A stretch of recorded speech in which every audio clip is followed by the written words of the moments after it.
There is a full-throated campaign to destroy human beings as being on the pedestal of uniqueness. There is a full-throated, ideological, and viscerally, emotionally intense desire to turn us into just another animal in the forest. The idea behind that is if we see ourselves as just part of nature, then we will be more gentle on the land and we will treat animals more humanely and so forth. I suggest that's folly. If we see ourselves as just another animal in the forest, that's precisely how we'll act.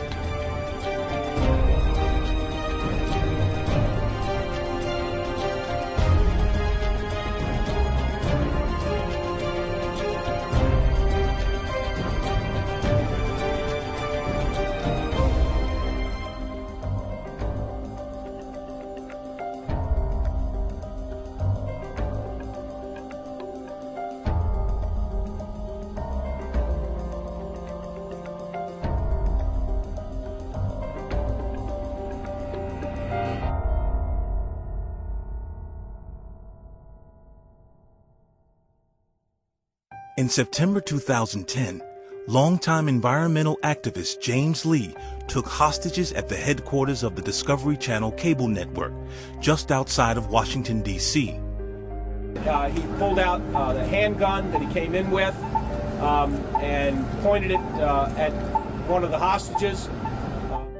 Lee demanded that the Discovery Channel change its programming to highlight what he regarded as the planet's biggest enemy, humans. Lee condemned humans as the most destructive, filthy, pollutive creatures around. He added that the Earth did not need humans, and it is the responsibility of everyone to preserve the planet by not breeding any more children. Armed with guns and an explosive device, Lee was eventually killed by police, and his hostages escaped. James Lee was clearly mentally disturbed, but his belief that human beings represent a threat rather than a blessing to the planet is shared by a growing number of leading scientists, policymakers, and journalists. Sir David Attenborough is one of the world's most respected wildlife filmmakers. In a 2013 interview, he denounced humans as a plague on the Earth. According to Attenborough, humans are an enormous horde that are fast outgrowing the planet's space for them. He further believes that famines in countries like Ethiopia are inevitable because there are, quote, too many people there, unquote. Attenborough is affiliated with a group called Population Matters, which says it favors only non-coercive population control. But its official magazine has defended China's harsh one-child policy, explaining that according to the Chinese, people who behave in an antisocial manner should expect to suffer severe penalties. Similar views can be found among prominent university professors. The University of Texas in Austin is one of America's leading research universities. It's also home to Professor Eric Pianka, an evolutionary zoologist who argues that the planet would be better off if 90% of the human population were eliminated. Pianka complains that we're sucking everything we can out of Mother Earth and turning it into fat human biomass. He advocates imposing penalties on anyone who has children. You should have to pay more when you have your first kid. You pay more taxes, he says.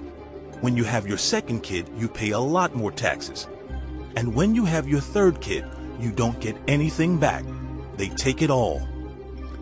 For activists like Pianka, population control is justified less by a concern for human welfare than by the belief that human beings have no special status and therefore their needs must give way to the rest of nature. In Pianka's words, humans are no better than bacteria, and other things on the earth have been here longer than us. They have a right to this planet too.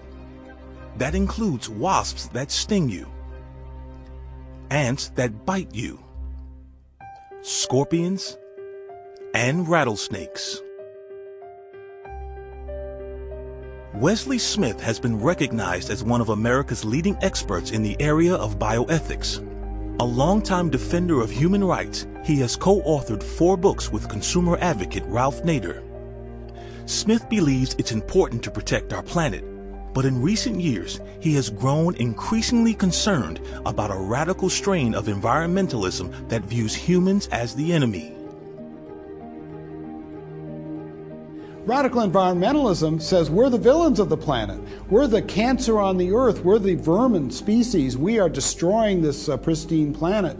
And we have to have massive human depopulation if we're going to prevent terrible harm to the planet. According to Smith, the belief that humans and their needs no longer take priority has far-reaching consequences.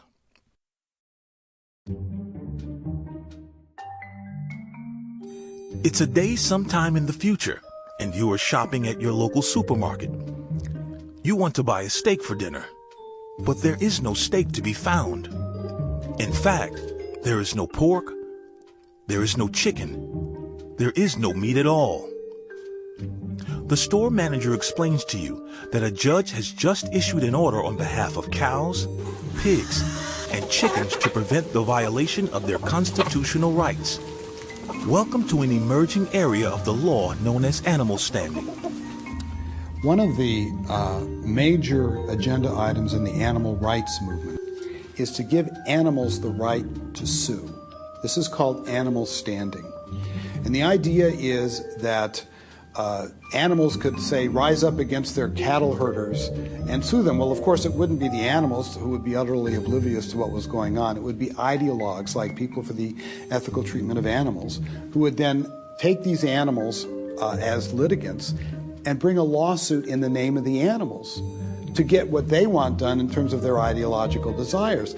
PETA has already done that. They had some whales, killer whales, sue SeaWorld to have the animals, the whales, declared to be slaves. Well, that didn't go anywhere, but the reason it didn't go anywhere is that the judge said a slave is a person and a person can only be a human being. Well, let's cut to what is being proposed by the Non-Human Rights Center, which plans very soon to bring lawsuits all over the country to have animals declared to be persons. If you have a court declare an animal to be a person, then the lawsuit that was thrown out of court suddenly becomes something that a judge could determine. And actually, we've had courts saying that animals could have standing if Congress decided to pass a law. But as we've seen in recent history, you don't need Congress to pass a law. You just need a judge wanting to make history. You have very powerful people wanting animal standing. Lawrence Tribe, who is a very famous Harvard law professor, once talked as being on the Supreme Court. He's a little long in the tooth for that now. He has stood for animal standing. You have more than 100 of the best law schools in the United States with animal rights law clinics who are teaching the lawyers of tomorrow who are very interested in animal rights, preparing lawyers to bring these cases. So if you ever had a judge say, yes, an animal can bring a lawsuit, it would be Katie bar the door. If you end up with animal standing, no animal industry is going to be safe from potentially being sued by the animals that they use instrumentally. And that would be very destructive not only to our economy, but also to our self-image as unique human beings. And of course, that's the point. Animal standing is a result of the growing movement for radical animal rights. And I'm not talking about animal welfare. I'm not talking about the human duty, which is, by the way, part of human exceptionalism, to treat animals humanely. Of course we have that duty. In fact, if being human isn't what gives us the duty to treat animals humanely, what does? It is the fact that we're human that we have that obligation.